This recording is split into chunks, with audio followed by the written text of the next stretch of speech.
Mainly banking का अगर concept देखें ना, अगर हिस्टोरिकली भी हम जाएँ तो स्टार्ट हुआ पहले तो बार्टर सिस्टम चलता था। बार्टर सिस्टम में क्या होता था, तुम्हें पेन की ज़रूरत है, मुझे पेंसिल की ज़रूरत है, तो एक्सचेंज कर लिया। फिर उसमें काफ़ी दिक्कत आती है क्योंकि ऐसे कैंडिडेट को ढूंढना, मान लो किसी को राइस की ज़रूरत है, हाँ, और किसी को वीट की ज़रूरत है, और एक है जिसे सिर्फ कोकोनट की ज़रूरत है ना। अब जिसके पास राइस और वीट की ज़रूरत है वो तो एक्सचेंज कर लेगा, पर जिसे कोकोनट की ज़रूरत है और उसके पास राइस है तो वो कहाँ तक ढूंढने जाएगा। फिर धीरे धीरे करके कमर्शियल पेपर्स आए, फिर गोल्ड में हुआ, पहले क्या हुआ, फिर लोग गोल्ड में ट्रेड करने लगे। फिर ये हुआ कि गोल्ड लेके जाओगे खो जाएगा, तो वो क्या करने लगे, एक जगह पे इकट्ठा कर दिया गोल्ड, और उसके बदले उन्हें एक स्लिप मिल गई। वो स्लिप लेके आप हर जगह जा सकते हो। स्लिप क्या है, एक तरीके की आपको अश्योरिटी दे दी गई है कि अश्योरेंस है कि अगर आप इस जगह पे जाओगे और ये स्लिप दिखाओगे तो यहाँ पे इतना सारा गोल्ड है, वो आपको वापस दे दिया जाएगा। इसी के कंसेप्ट को मॉडिफाई करके आया बैंक का कंसेप्ट। अब बैंक क्या इंस्टीट्यूशन है, बैंक वो इंस्टीट्यूशन है जो बिज़नेस कैसे करता है। इसके एक काम क्या होता है, मेन जो इसका प्राइमरी फंक्शन है, एक तो एक्सेप्टिंग डिपॉजिट्स, ये आपके डिपॉजिट्स को एक्सेप्ट करेगा। दूसरा, आपके उन डिपॉजिट्स को सेफ गार्ड करेगा, यानी कि उनकी सेफ्टी का तो यही है ना। अगर मान लो कल के दिन आपने पैसा बैंक में डिपॉजिट किया है और बैंक में चोरी भी हो जाए, तो बैंक ये नहीं कह सकती कि चोरी हो गई है, हम आपका पैसा वापस नहीं दे सकते। वो बैंक का हेडेक है कि चोरी हुई है, जो भी हुआ है, बट उसे आपका पैसा देना पड़ेगा। और दूसरा लेंडिंग, एक एक्सेप्टिंग डिपॉजिट्स और दूसरा लेंडिंग डिपॉजिट्स, ये क्या है, इम्पॉर्टेंट है। अब नेक्स्ट क्या है, कुछ और सेकेंडरी फंक्शंस में आ जाते हैं। तो सेकेंडरी फंक्शंस में तुम्हारा जैसे है कि लोगों से पैसा लेना, लोन्स प्रोवाइड करना, हाँ, लॉकर फैसिलिटी देना, ये सारा कॉमर्स में आ जाता है। इसमें जब आगे पढ़ोगे 11th में अगर लोगे तो उसमें आएगा। फिर एक जगह से दूसरी जगह पैसा ट्रांसफ़र करना, ऑनलाइन ट्रांसफरिंग जो होता है, नेट बैंकिंग कह लो या RTGS कह लो या नेफ्ट कह लो, ये सारी चीज़ें क्या हैं, ये सब बैंकिंग के कंसेप्ट में है। फिर रेंटिंग करना, सेफ डिपॉजिट्स, वो जो लॉकर फैसिलिटी है वो इसी रेंटिंग में आ जाती है। फिर फॉरेन एक्सचेंज देना, मान लो तुमने कुछ इम्पोर्टेड परफ्यूम मंगाया, ठीक है, अब उन्हें क्या है, तुम्हें डॉलर में पे करना है, पर हमारे पास तो रुपीज़ है, तो हम क्या करेंगे कि अब ये इम्पोर्टेड परफ्यूम है, अब मान लो ये डॉलर में पे करना है हमें इन्हें, हाँ, और हमारे पास रुपीज़ है, तो हम क्या करेंगे, बैंक क्या करेगी, बैंक आपसे ये रुपीज़ लेगी और आपको डॉलर दे के वो डॉलर में पेमेंट कर देगी। तो ये क्या, एक तरीके से सर्कल उसने कंप्लीट कर दिया ना।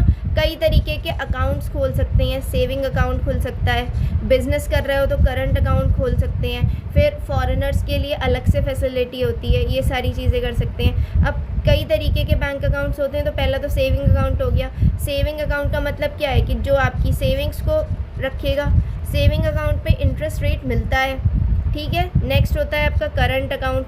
करंट अकाउंट मेनली किसके लिए होता है, बिज़नेस पर्पसेस के लिए होता है, कि जो लोग भी बिज़नेस कर रहे हैं उनका करंट अकाउंट खुला होता है कि पैसा आ रहा है तो वो इस अकाउंट में आएगा, पैसा किसी को देना है तो बैंक उनके बिहाफ पे ये सारे काम करके देगी। तीसरा हो गया आपका फिक्स्ड डिपॉजिट अकाउंट, जो FD करवाते हैं, तो उसमें क्या होता है, पैसा लॉक कर देते हैं ना, एक लॉक इन पीरियड होता है कि 10 साल की FD है, 5 साल की FD है। रिकरिंग डिपॉजिट्स क्या होते हैं, रिकरिंग डिपॉजिट्स ये होते हैं कि इसमें हम क्या करते हैं, या जिसे हम एक टाइम डिपॉजिट की तरह होते हैं कि मान लो अगर उसे कोई सम डालना है तो वो क्या करेगा, एक पैसा बन जाता है कि पर मंथ कितना रुपीज़ देने हैं। मान लो किसी ने कहा 500, तो पर मंथ 500 जाएगा, तो फर्स्ट मंथ 500 गया, इस पे इंटरेस्ट मिलेगा। सेकेंड मंथ फिर 500 गया, टोटल कितना हो गया 1000, अब 1000 पे इंटरेस्ट मिलेगा। तो ये रिकरिंग डिपॉजिट होता है। जो एक बार में FD में पैसा नहीं दे पाएगा उसके लिए रिकरिंग डिपॉजिट्स होते हैं। तो रिकरिंग डिपॉजिट में क्या होगा, फर्स्ट टाइम इसमें मिलेगा, फिर जो जो बढ़ता हुआ अमाउंट होगा उस पर आपको पैसा मिलेगा। अब इंटरेस्ट एंड अमाउंट पेड, ये कैलकुलेट कैसे करेंगे, तो पहले क्या करेंगे, जो भी अगर क्वालिफाइंग सम निकालना है, जो भी हमें निकालना है, तो n+1 principal amount upon 2, n हो गया तुम्हारे ईयर हो जाएंगे, तुम्हारे नंबर ऑफ मंथ्स हो जाएंगे। जब RD का निकालते हैं तो n क्या हो जाएगा, नंबर ऑफ मंथ्स, क्योंकि हर साल क्या हो रहा है, एडिशन हो रहा है ना, हर साल ऐड ऑन हो रहे हैं रुपए रिकरिंग डिपॉजिट में। नंबर ऑफ मंथ्स की जितना रिकरिंग डिपॉजिट की स्कीम के लिए दिया है। P क्या हो गया, इनिशियल अमाउंट जो तुमने डिपॉजिट किया होगा, जो तुम मंथली अमाउंट डिपॉजिट करते हो, अमाउंट ऑफ मंथली डिपॉजिट, जो भी मंथ में तुम लोग डिपॉजिट करोगे, कोई भी इंसान जो भी रिकरिंग डिपॉजिट खुलवाएगा। इंटरेस्ट उस पर कैसे निकालोगे, तो प्रिंसिपल अमाउंट इनटू पहला जितना मंथ है उसमें n+1/2, और जब भी कोई चीज़ को ईयर में कन्वर्ट करना होता है तो अपॉन 12 करते हैं अगर सिर्फ मंथ्स दिए होते हैं, इनटू रेट अपॉन 100। ये चीज़ बस याद रख लेना। तो मेनली क्या था कि रिकरिंग डिपॉजिट है, रिकरिंग डिपॉजिट में वो पर मंथ कितना दे रही है, पर मंथ उसने कितने के लिए डाला है, ₹800 के लिए, उस पर उसे रेट ऑफ इंटरेस्ट कितना मिल रहा है, 9% पर एनम मिल रहा है। टाइम कितने टाइम के लिए, 2 ईयर्स कह लो या इसे कह लो 24 मंथ्स के लिए। ये हो गया। अब मेनली क्या करेंगे, हम क्वालिफाइंग सम निकालेंगे।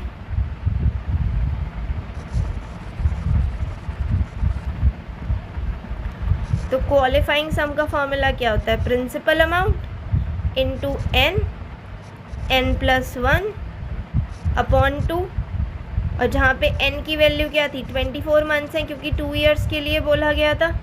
तो अगर ये निकालेंगे तो प्रिंसिपल अमाउंट क्या है, 800 इनटू मंथ कितने हैं, 24, n+1 यानी 24 + 1/2, तो ये कितना हो जाएगा, 800 इंटू 24 इंटू 25/2, 2 2 400।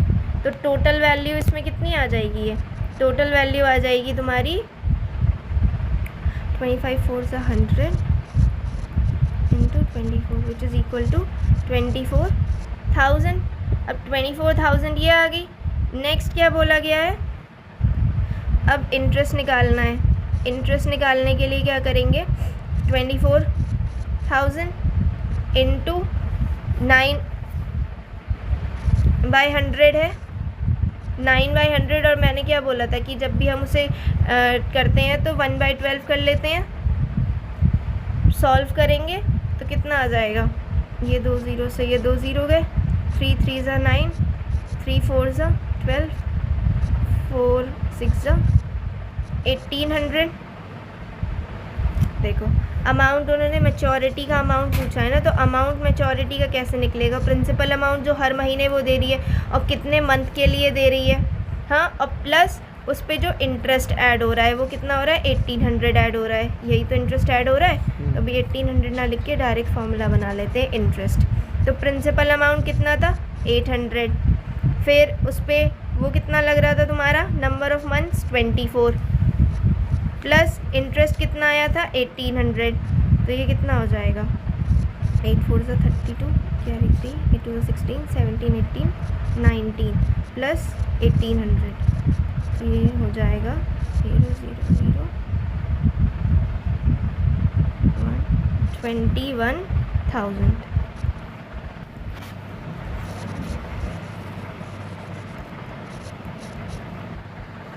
तो मेनली क्वेश्चन नंबर 1 हमें करना है। तो उसमें क्या है कि अर्चना डिपॉजिटेड ₹400 पर मंथ, तो पर मंथ का जो उसके रुपीज़ जा रहे हैं वो 400 जा रहे हैं। रेट ऑफ इंटरेस्ट उस पर बैंक कितना दे रही है, 11% दे रही है। रिकरिंग डिपॉजिट का अमाउंट निकालना है हमें, और निकालना है अमाउंट आफ्टर मैच्योरिटी की, जब मैच्योर हो जाएगा तब हमें कितना अमाउंट मिलेगा। अब इसके लिए अगर देखें तो पहला फॉर्मूला हमारा क्या होगा, क्वालिफाइंग सम का। क्वालिफाइंग सम का फॉर्मूला लगाना है, एक तो हमें प्रिंसिपल, नंबर ऑफ मंथ्स जो भी हैं n+1/2, और उन्होंने डिपॉजिट कितने टाइम के लिए किया है, यहाँ पे टाइम 3 ईयर्स। 3 ईयर्स का मतलब क्या हो गया, 1 ईयर में 12 मंथ्स होते हैं, तो ये हो गया 36 मंथ्स। ठीक है, नेक्स्ट फिर हमें क्या निकालना है, इंटरेस्ट निकालना है।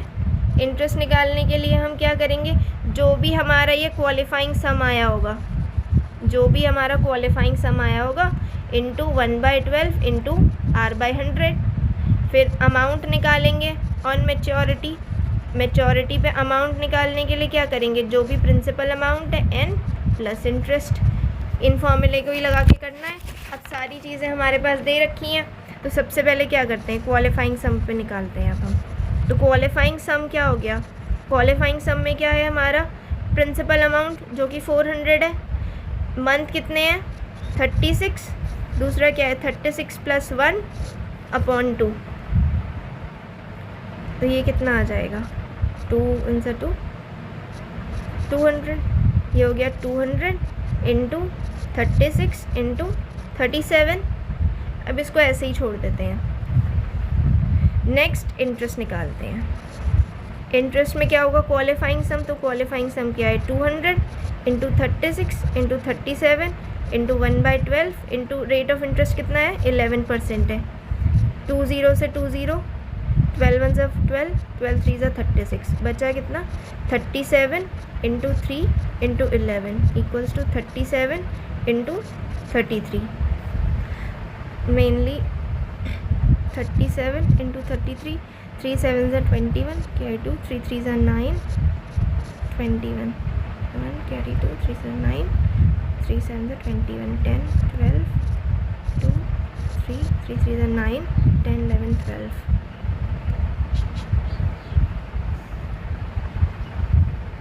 अरे पूरा ही मिटा दिया मैंने। 37 to 33, 3 7 = 21, carry 2, 9 9 3 = 21, 10 12, carry 1, 3 2 9 10 11 12 rupees 1221 rate of interest आ गया। अब अमाउंट ऑन मैच्योरिटी निकालना है, तो अमाउंट ऑन मैच्योरिटी क्या था प्रिंसिपल अमाउंट, मंथ कितने हैं प्लस इंटरेस्ट। तो प्रिंसिपल अमाउंट कितना था 400, मंथ कितने थे 36 प्लस 12 21, तो ये हो जाएगा 4 6 = 24 का 4, कैरी 2 4 3 = 12 13 14 प्लस 12 21,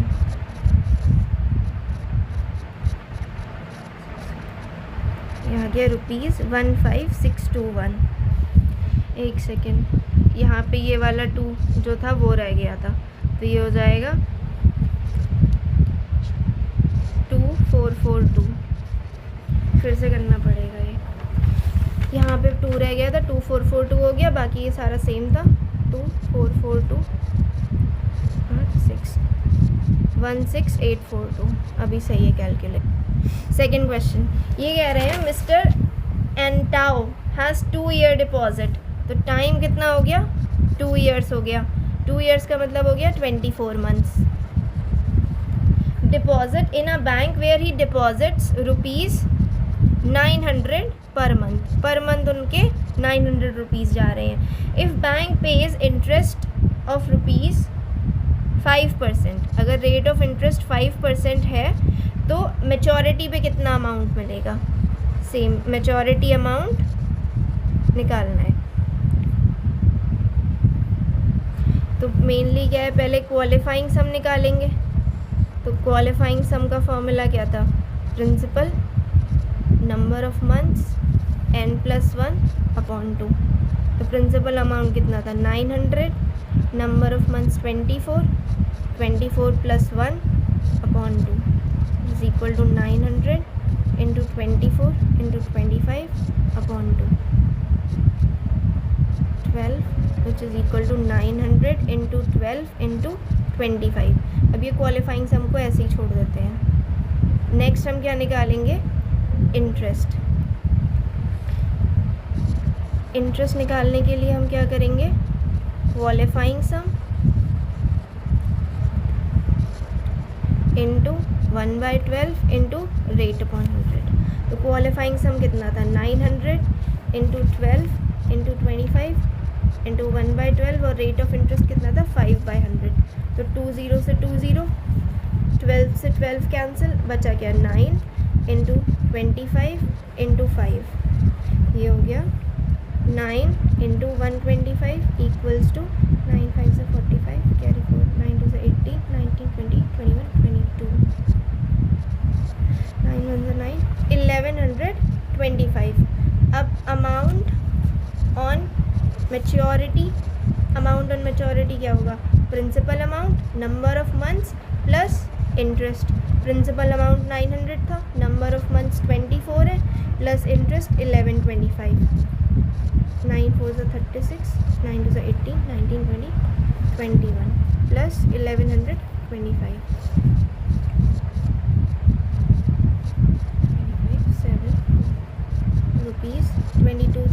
725.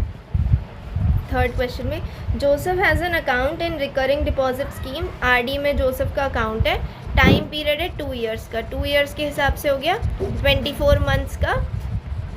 नेक्स्ट क्या है, ही डिपॉजिटेड ₹1500 पर मंथ, 1500 वो पर मंथ डिपॉजिट करता है.